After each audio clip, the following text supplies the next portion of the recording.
And good morning or good afternoon, depending on where you are. If you're on the other side of the pond, good evening. This is Dr. John Michael Salvato, and you're watching the Peak Performance Blueprint. And this is a program that we bring you every single day to share some strategies and tactics, regardless of what business you might be involved with, regardless of what your personal projects or goals.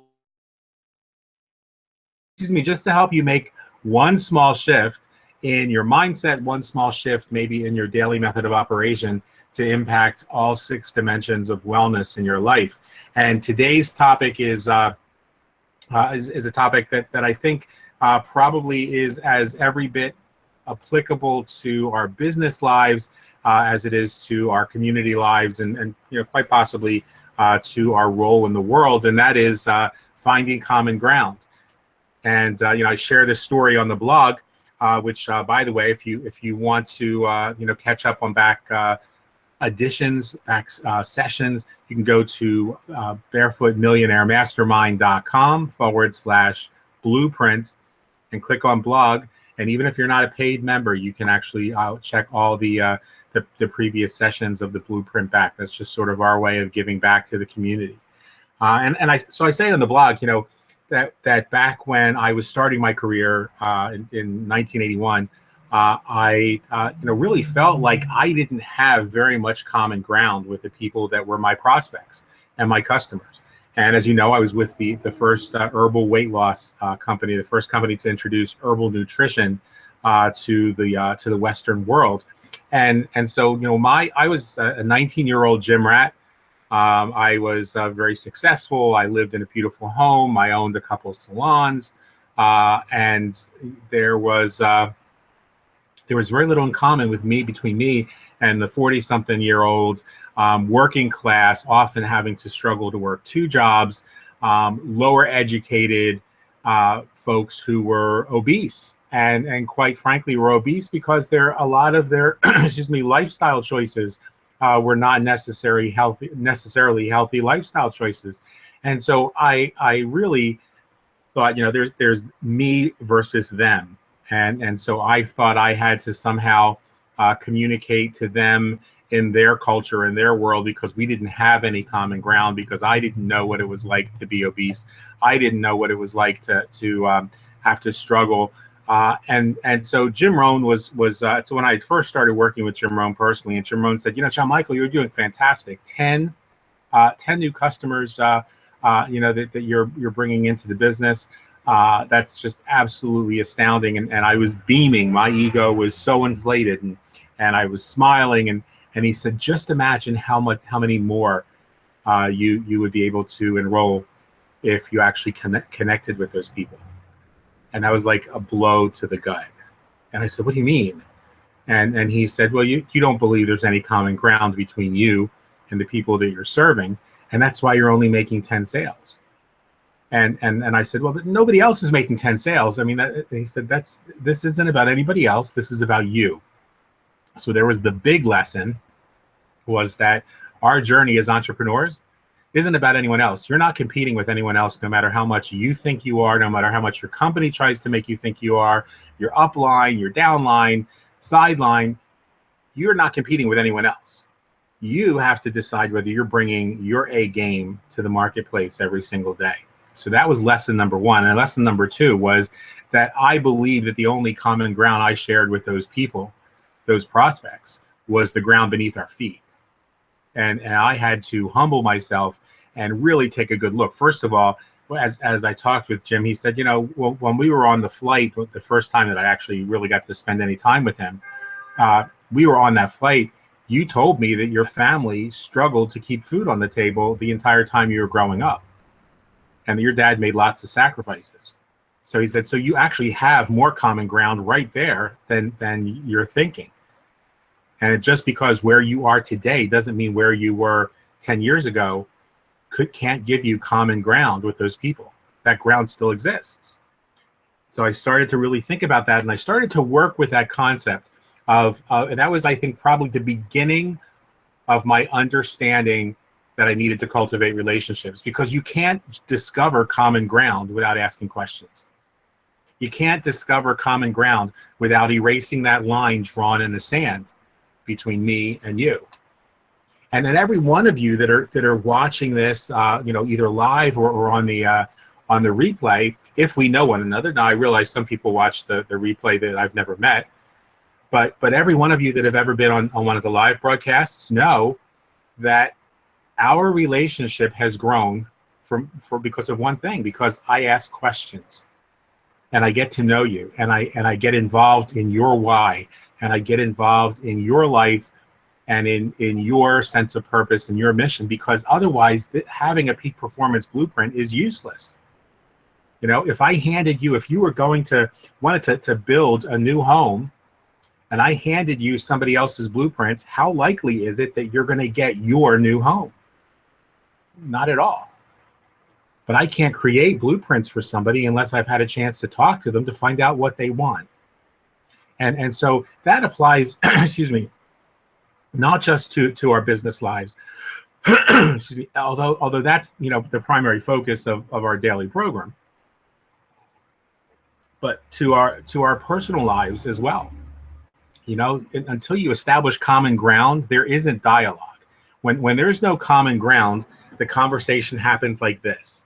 Somebody is up here and somebody's down here. It's parent-child conversation. When there's common ground, that conversation happens as equals.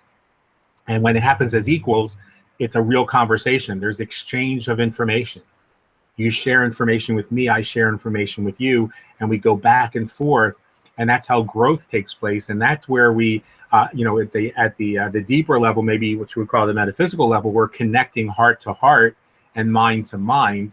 And in many aspects, a miracle takes place, because that common ground is something that's intangible that you and I created. So there could be 3 people on the show today, watching, and there are 3 different presentations being made, because each one of us has different common ground. And if we actually drew it out on paper, it would look like one of those Venn diagrams, because there are probably intersections between each one of us in different areas of our lives that are our individual common grounds. And then there's the place where we all come together, which happens to be the show in this moment. That's our mutual common ground. So what does that have to do with building a successful business? Well, first of all, when we're talking about building a successful business, the first thing and the most overlooked thing that most people don't want to deal with, because they're convinced that they're not salespeople, is customers. And so with customers, the more successful you are, the greater the amount of common ground you've created between yourself and others. So that's your gauge. That's your sort of your speed check. When you take the time to invest in cultivating relationships every single day, and you make that your focus, not making the sales, not pushing the products, I have a person I was dealing with yesterday, and she has given me every excuse under the sun for not going out and talking to people. I have to understand all the ingredients in the products. No, you don't. I have to know exactly what to say. I told you exactly what to say. Have you got 5 minutes to watch a video? I need to know the compensation plan inside and out. No, you don't. There are videos for each one of those things that do the presentation for you and take away any fear that you might have or I might have that you or I screw up. That we might have missed something, that we might have forgotten something. And so the bottom line is you're thinking about going out there and selling as something you're doing to somebody. And I'm sharing with you that the sales process is all about cultivating a relationship and finding out if there's a need for your product or your services. See, successful salespeople in our industry don't go out looking for customers for their products. They go out looking for products for their customers. And as long as you really adapt that mentality, that mindset, the customer is what matters, not the product. Because if you build that list, you cultivate those relationships, you'll find the right products that are the right product niche for your list. And that's how you build a business. But most people go about it the other way around. They go with the product, and then they go out and try and sell it to everybody, regardless of whether that person's looking for that product or not. You might be out there talking to a person who's morbidly obese, and hammering them about weight loss and weight loss and weight loss and weight loss. And they are so sick and tired of people talking to them about being fat that they've shut you out. But that morbidly obese person might have a difficult time going to sleep. I guarantee you they have a difficult time going to sleep at night, because going to sleep with all that fat choking you and all that fat, making you uncomfortable, all the cortisol that's in their body, they're suffering going to sleep. But because you were all concerned with selling them on the weight loss, you might never have found out that they have difficulty going to sleep at night. You might not have found out that they have problems with depression. And depression quite often increases when we're not getting a good night's sleep. So you might have had a nighttime product that you just never even got around to selling that person. Or maybe you're in insurance sales and you're talking to a person about getting a term life policy to protect themselves and their family and blah blah blah. And what they're really worried about is, what happens to me if I die? How's my wife going to pay the mortgage? How's my husband going to pay the mortgage? But if you didn't find out what their needs were, where they were coming from, you might never talk to them about mortgage life. They might have shut you out because you were pushing term life in the beginning, or maybe your business is an education company, and you're one of these folks that are out there peddling YouTube training, but for $5,000 a year or whatever it is. That person who you're talking to may not be interested in that, but they might be interested in any of a dozen other things that you're involved in, because I guarantee you, if you're selling overpriced training, you're involved in a lot of other stuff, but you never got to know that person. So you don't know what their needs, what their interests are, and they feel like sales is something you're doing to them as well. So that's the concept I wanted to share today. We can, with regard to finding distributors, it's the same thing. Someone mentioned to me last night that they thought that it was absolutely horrible that I would talk about how ineffective a particular business model is, a particular structure or promotional gimmick for one company. And I actually talked, and they recognized that I talked about several gimmicks that don't work in the direct sales and network marketing field. And they said, I just don't think that people are even going to know about these ineffective gimmicks, and you shouldn't talk about them. And I explained to them that two things happened. One, when we talked a few days ago, to whom much is given, of them shall much be required.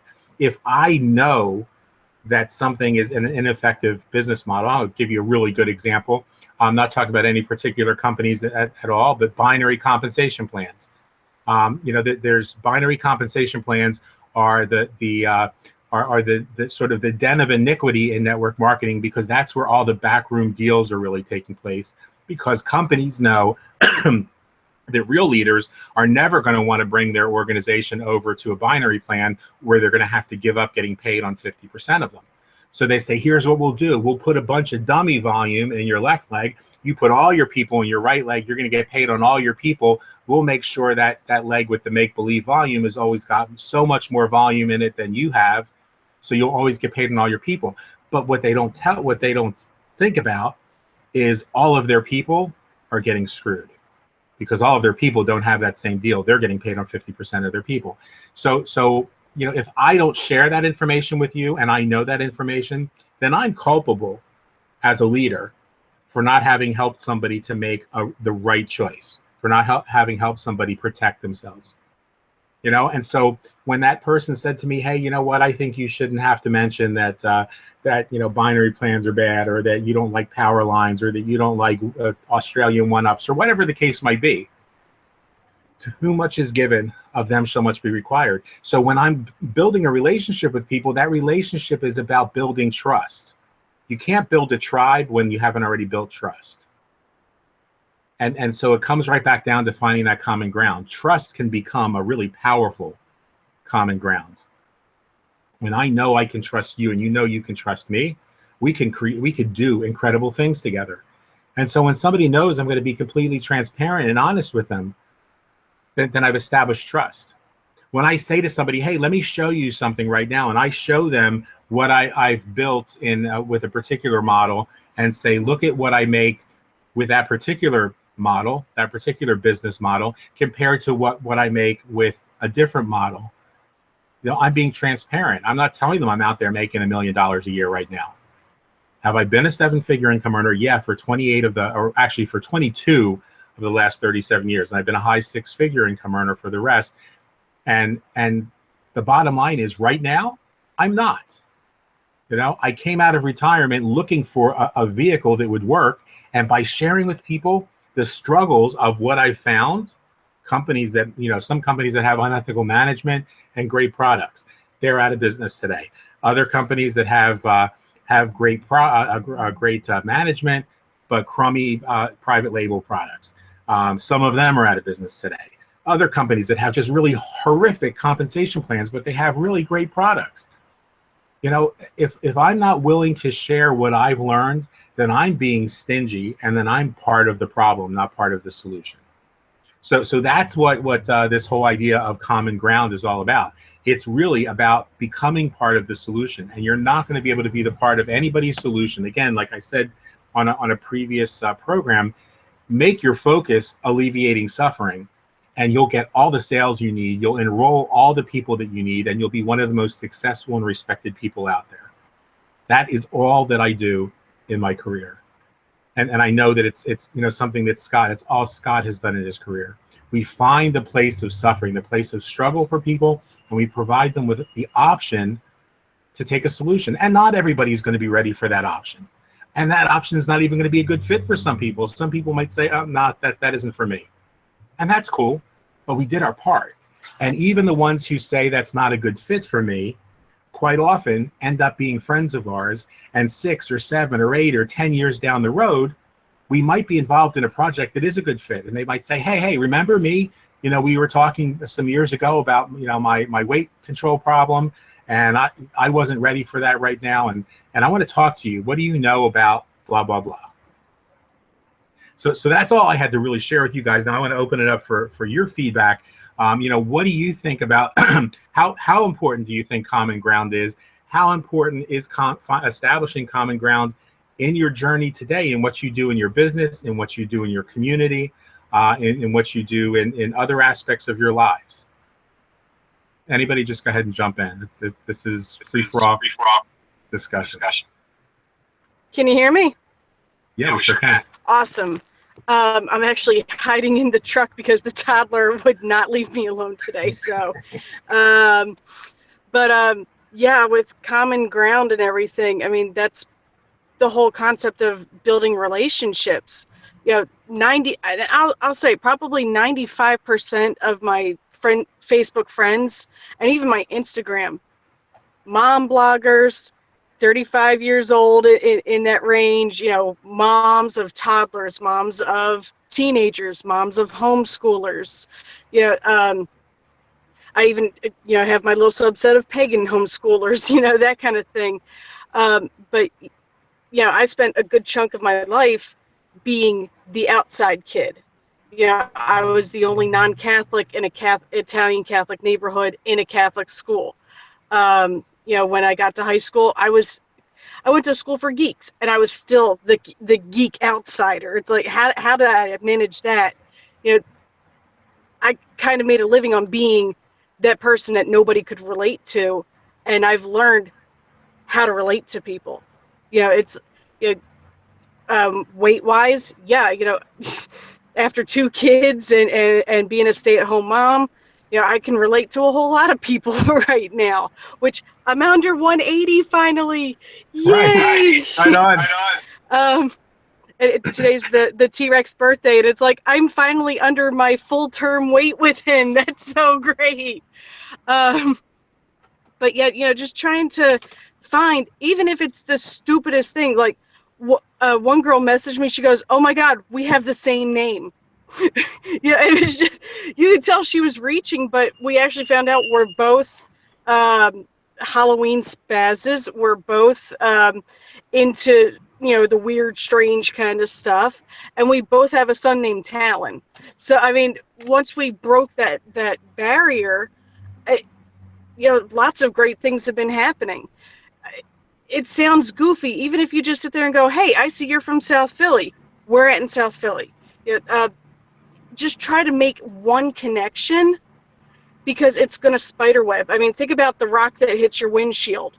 It never stays one little crack. It starts spreading and spiraling.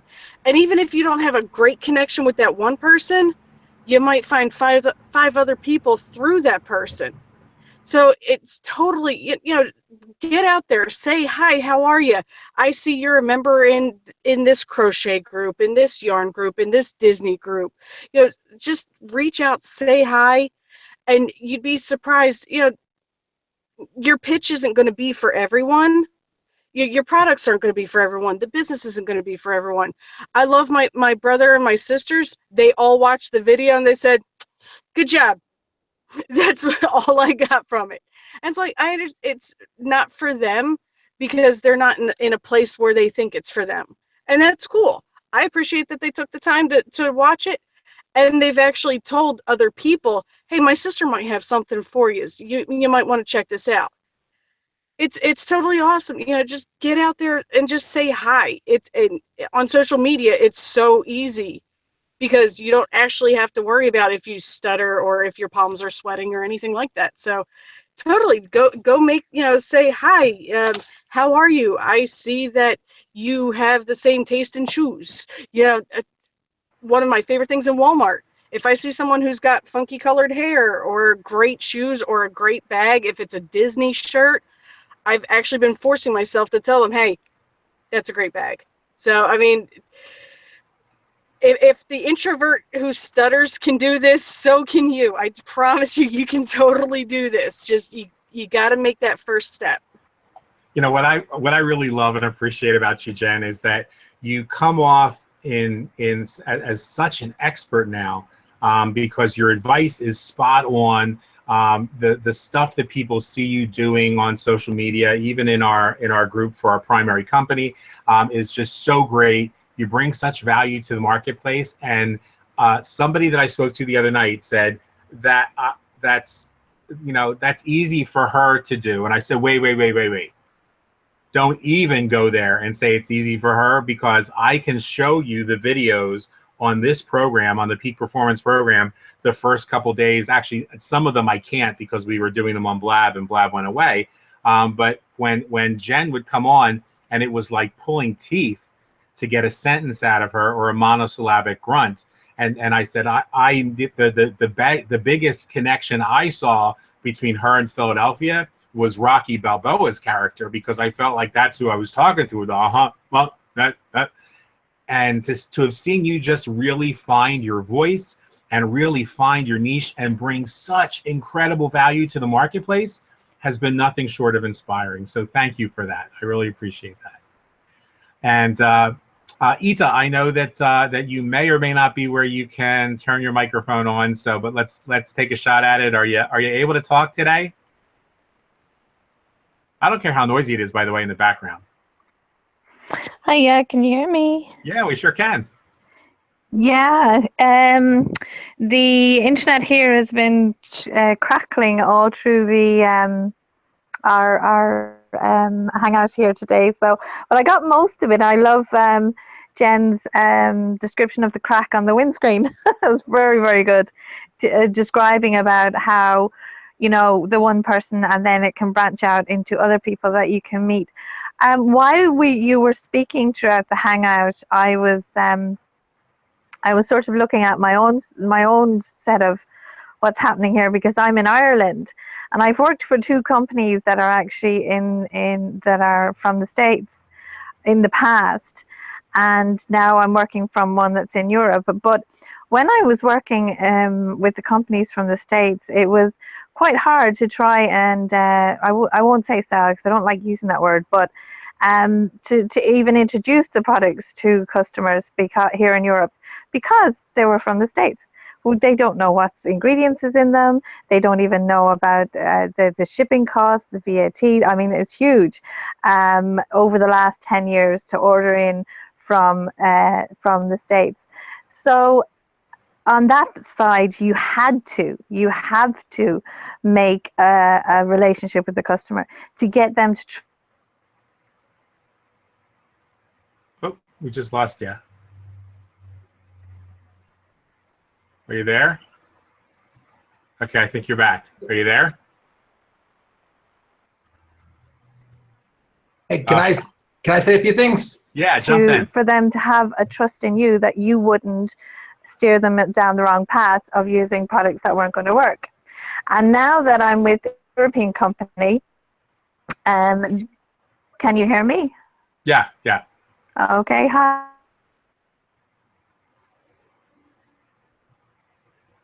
Oh, we lost you again. All right, we'll come back to you, Ita. So go ahead, Scott. Yeah, so building on common ground is just so important in life in general, right? I've heard from some of my mentors that if you can create just three common bonds, whether it be a name, where you live, where you've been, all any of that, then you create an emotional connection to somebody, okay? And so that's just critical. But also, it reminds me of the concept of avatars. Are you familiar with that term? Okay. Yeah. Everybody kind of thinks that in their business that everybody is their prospect. Nothing could be further from the truth. There's going to be people that John Michael can get that I could never get. There's going to be people I could get that he could never get. That's just the way it works. And so if you'll focus your marketing efforts and the way you present your videos and the way you do your marketing materials to a certain avatar, to a certain person. Like, so for me, I've noticed that mostly I attract guys that have kids, like fathers, either that are stay-at-home dads or are in the professional corporate, type environments. I don't really attract, the moms and the groups of people that are trying to lose weight or anything like that. And it's because it's not my avatar. My avatar, the best definition of your avatar is you. What's your situation? That's the kind of people you're going to attract. So just something to think about. And then the other thing was, this concept of selling, when you're talking to somebody, why is it so easy to share your favorite movie or your favorite restaurant? I mean, it's so easy. You'll talk about it all day long to everybody, right? I mean, oh, it's a great movie. It was a terrible movie. It's a bad restaurant, whatever. The only difference, I mean, you're selling all the time. You're selling when you're talking about the movies. You're selling yourself when you go to get a job. You're selling yourself to convince your spouse or significant other that, you want to go do something. You're always selling. But the difference is it's all up here, right? Because as soon as you start correlating that I'm making money if this person buys this product or goes see this show or whatever, then all of a sudden it's like, it's sales. I can't do it anymore. And it's just crazy to me that people think that way. You're just sharing something that works for you. You're sharing a product, you're sharing an opportunity. And yeah, some people agree to it, some people won't. That's just the way it goes. So, but if you focus on building those common bonds, you're going to have a lot more success. If you focus on your avatar, who you really want to work and do business with, you're going to have a lot more success. There's so many people out in the world looking for what you have, and if you'll just remember that and just keep consistently focusing on those things, you'll have a lot of success. Right on. Thank you, Scott. We are going to continue a thread that Scott started today, and we didn't rehearse this, I promise you. But that whole idea of what holds us back is all about our relationship to money. And excuse me. So in a future session, we're going to be talking about what is our relationship to money, and where does that help us? How does that interfere in our success, and what can we do to sort of tweak that? And then I was often taught that that for sales people, that they're and network marketers, direct sales, that your avatar, if you want to really refine and see exactly who your avatar is, it's the sum total or amalgam of you and the 5 people you hang around most. And so if you really want to know what your market niche is, look at the 5 people you hang around the most and look at yourself. And then create a combination. And we did an exercise in a workshop that Jim did once that listed that. You listed your qualities, the things that you were interested in, and what people think of you. What are the 5 words people would use to describe you, good or bad? And then your 5 friends, the people you hang around the most. And the reason for that is because the people, first of all, organically, the people you hang around the most are the people that you attracted into your life. So for good or for bad, something in you attracted those people. Now, sometimes we want to change some of those people that we hang around to better the sum total or the average of those 5 people. But if you look at that, that's what you're attracting right now into your life, and those are the kind of people. That's your marketplace. So if you want to start where you are while you're improving your circle of friends, the best way to do that is go after your avatar niche, and that's going to generate the kind of freedom, the kind of income, the kind of experience that you need, so that you can, as you continue to improve upon yourself, that group of 5 friends continues to improve. I mean, how many people were in our lives 10 years ago who've moved on? They're no longer in our lives, and it's not always, you know, that something bad happened or we fell apart. We didn't, you know, people don't drift apart. They're just on different paths, you know. And so if somebody's heading to Oklahoma, someone else is heading to Florida, they're both starting out in New York. They might be on the same road for a couple of years if they're walking. But at some point, the guy going to Florida has to go in one direction. The gal going to Oklahoma has to go in another direction. Nothing bad happened. They're just on their way to where they're going. And so those are great points, Scott. Thanks for bringing them up. Both of those things happen to be topics of the focus in the curriculum here coming up soon. I actually think that your relationship to money might be either tomorrow I think it might be tomorrow. But so we'll talk about that some more. Meanwhile, it has been 30 minutes. I hope that this shift today has been helpful for you guys. The idea behind these is really to keep them short and sweet, because now we want you to take the next step. Take this strategy into the marketplace. Be a little more mindful today of establishing that common ground with folks. It's so easy for us to see the differences between us and others and to draw those lines in the sand. But it takes real discipline, real maturity to say, you know, there's always going to be differences between me and everybody else, but find the common ground and you can accomplish great things. So as we do at the end of every one of our shows, I want to encourage you to stay in the moment. The moment is where the power is. Remember that happiness is the object and design of your existence. And so you should be grateful for everything that you've got, because it's all part of that process of that happiness manifest, and it opens the door for the abundance that's waiting for you. And always remember, the best is yet to come. We'll talk to you soon. Love and appreciate you guys.